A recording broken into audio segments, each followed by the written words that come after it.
વડોદરામાં માતાના પ્રેમીએ જ લીધો 5 વર્ષની માસૂમ બાળકીનો જીવ, પોલીસ દ્વારા આરોપીની અટકાયત કરાઈ। વડોદરા જિલ્લાના સિનોર તાલુકા સ્થિત સતીશાળા ગામમાં 5 વર્ષની માસૂમ બાળકીના અપહરણ અને ત્યારબાદ થયેલી ક્રૂર હત્યાની ઘટનાએ સમગ્ર પંથકમાં ભારે ચકચાર જગાવી છે। પ્રાપ્ત વિગતો અનુસાર 3 દિવસ પૂર્વે રાત્રિના સમયે પોતાના ઘરના ઓટલા પરથી આ બાળકીનું રહસ્યમય સંજોગોમાં અપહરણ થયું હતું। ભારે શોધખોળ બાદ આ બાળકીનો નિષ્પ્રાણ દેહ નજીકમાંથી પસાર થતી નર્મદા કેનાલમાંથી મળી આવતા સ્થાનિક પંથકમાં અરેરાટી વ્યાપી ગઈ છે। આ ચકચારી ઘટનાની ગંભીરતાને પગલે સ્થાનિક પોલીસ, એલસીબી અને ડોગ સ્ક્વોડની ટીમોએ સઘન તપાસનો ધમધમાટ શરૂ કર્યો છે। ટેકનિકલ અને હ્યુમન ઇન્ટેલિજન્સની મદદથી પોલીસે ગણતરીના કલાકોમાં જ મુખ્ય આરોપી અજય લક્ષ્મણભાઈ રાઠોડિયાને ઝડપી પાડી સમગ્ર ગુનાનો ભેદ ઉકેલ્યો છે। પોલીસની પ્રાથમિક તપાસમાં ચોંકાવનારો ખુલાસો થયો છે કે આરોપીને મૃતક બાળકીની માતા સાથે અગાઉથી જ પ્રેમ સંબંધ હતો। આ સંબંધમાં ઊભા થયેલા મનદુખ અને વારંવાર થતા ઝઘડાની અદાવતનો બદલો લેવાના આશયથી જ આરોપીએ બાળકીનું અપહરણ કરી આ નિર્ઘુણ હત્યાને અંજામ આપ્યો હતો। આ હચમચાવી મૂકનારી ઘટનાથી સમગ્ર સતીશાળા ગામમાં ઘેરા શોક અને રોષની લાગણી છવાઈ ગઈ છે। કાયદાકીય પ્રક્રિયાના ભાગરૂપે પોલીસ પ્રશાસન દ્વારા બાળકીના મૃતદેહનું સત્તાવાર પોસ્ટમોર્ટમ કરવામાં આવી રહ્યું છે, જેના સચોટ રિપોર્ટ બાદ જ હત્યાનું અંતિમ કારણ અને અન્ય તથ્યો સ્પષ્ટ થશે। હાલમાં પોલીસ આરોપીની સઘન પૂછપરછ હાથ ધરીને ભવિષ્યમાં કઠોર કાનૂની કાર્યવાહી માટે મજબૂત પુરાવાઓ એકત્રિત કરવાની દિશામાં તપાસ વેગવંતી બનાવી છે। 2026ના રોજ શિનોર પોલીસ સ્ટેશનની અંદર એક અપહરણની ઘટના બાબતે પોલીસે જાણ થઈ હતી। રાત્રે 12 થી 3 વાગ્યાની વચ્ચે એક 4.5 વર્ષની બાળકીનું પોતાના ઘરથી અપહરણ થયું એવી માહિતી પોલીસે મળી હતી। તો આ કેસની ગંભીરતાને જોઈને તાત્કાલિક પોલીસ દ્વારા આ કેસની અંદર તપાસ શરૂ કરવામાં આવી હતી। તપાસ દરમિયાન 10 થી વધારે ટીમ્સ બનાવવામાં આવી હતી। આખા એરિયાની અંદર પોલીસની LCB, SOG, local police, senior અધિકારીઓ દ્વારા અને એ સાથે ગામજનોના 50 થી વધારે લોકો સાથે કોમ્બિંગ કરવામાં આવ્યું હતું અને 25 જેટલા કિલોમીટરના એરિયાની કોમ્બિંગ કર્યા પછી પણ પોલીસે દીકરી બાબતની કોઈ માહિતી ના મળતા આ એક ગંભીર પ્રકારનું કેસ હોય એવી રીતેની શંકા પોલીસે ગઈ હતી। તો પછી તમામ પાસાઓને ધ્યાનમાં રાખીને તમામ જો ઘટના બની શકે છે એ તમામ પહેલુઓને જોઈને પોલીસ દ્વારા ટેકનિકલ સોર્સિસ અને હ્યુમન સોર્સિસથી આની અંદર ઇન્વેસ્ટિગેશન ચાલુ કરાઈ હતી। સીડીઆર, આઈપીડીઆર અને ટાવર ડમ્પનું પણ મદદરૂપ લેવામાં આવ્યું હતું અને ઘણા બધા શકમંદોને પોલીસ જો છે તપાસ ચાલુ કરી હતી।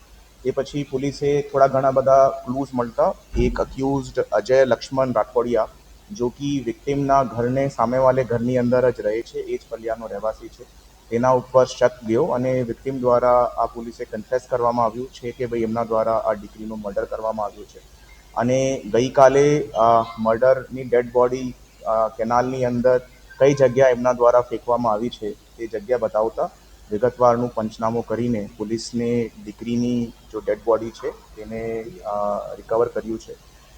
આજે જો છે આ કેસની અંદર હવે મર્ડરનો કલમનો ઉમેરો થયો છે અને આજે પેનલ પીએમથી એમનું પીએમ જો છે તે વડોદરાની અંદર કરાવવામાં આવ્યું છે। આરોપીની ધરપકડ હાલ પોલીસ દ્વારા કરવામાં આવી છે અને મોટિવના અનુસંધાને આરોપીનું અફેર એમના પરિવારની એમની માતા સાથે હતો અને એ માતા સાથે જ્યારે આરોપીનો ઝઘડો થયો તે બાબતની અદાવત રાખીને એમને આ દીકરીનો મર્ડર થયો છે એવી રીતેની હકીકત હાલ સામે આવી છે। રિમાન્ડની પ્રોસેસ માટે પોલીસ અત્યારે આરોપીને કોર્ટમાં રજૂ કરશે અને એની અંદર આગળની કાર્યવાહી કરવામાં આવશે। સર, આ આરોપીને આ મર્ડર કરવાનું પછી કારણ શું હતું? એમની અદાવત રાખીને, કેમ કે એમની જો મધર સાથે જો છે એમનું અફેર હતું અને એ અંદર જો છે એની મધર સાથે એમનો ઝઘડો થયો હતો અને એ અદાવતમાં રાખીને એમને આ દીકરીનું મર્ડર કર્યું। નહીં, હાલ સુધી આ આરોપી અજય લક્ષ્મણ રાઠોડિયા, ઉંમર 24 વર્ષ છે। આનું હાલ પૂરતું કોઈ બીજો ગુનાહિત ઇતિહાસ નથી। હા,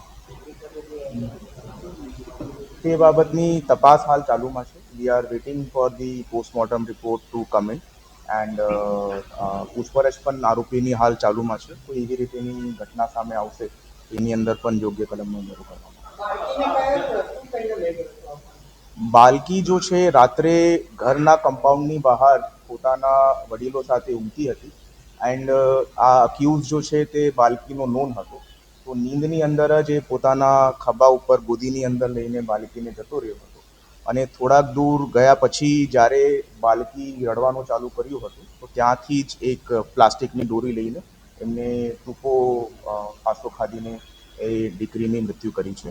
હાલ પૂરતું પોલીસને જેટલા પણ પુરાવા મળે છે that are consistent with this confession जो अक्यूज ने पुलिस को दिया.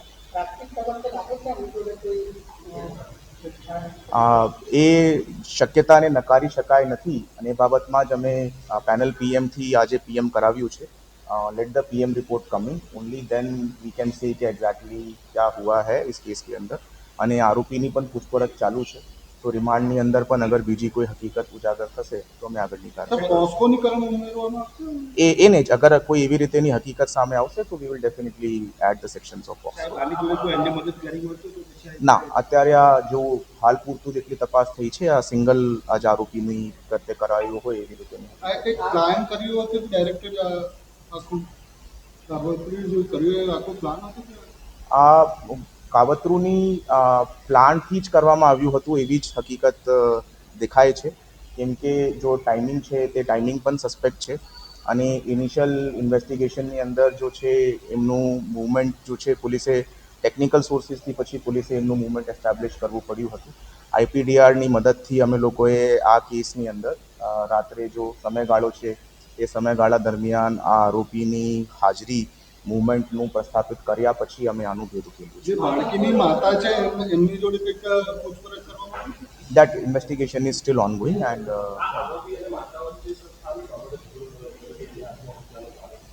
આ માતા જો છે એમની સાથે જો છે વાતચીત કરવા માટે જો છે અગ્રી થતી નહીં હતી અને she had gone to live in her maternal home for the last 1.5 months.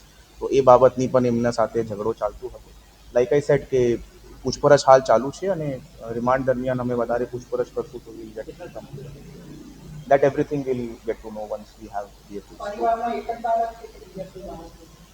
છે બીજા બાળકો જે આરોપી છે એ આરોપીને પેલા લેડીઝ વચ્ચે અફેર હતો તો કોઈ પહેલા લેડીઝે કોઈ સ્થાનિક પોલીસ સ્ટેશનમાં ના આવી રીતેની કોઈ હકીકત પોલીસે જે તે સમયે કોઈ અરજી કરવામાં આવી હોય એવી કોઈ વસ્તુ હાલ પૂરતું એવી કોઈ હકીકત સામે નહીં આવી છે. We are still investigating. હાલ પૂરતું એવી રીતે કોઈ હકીકત સામે નહીં.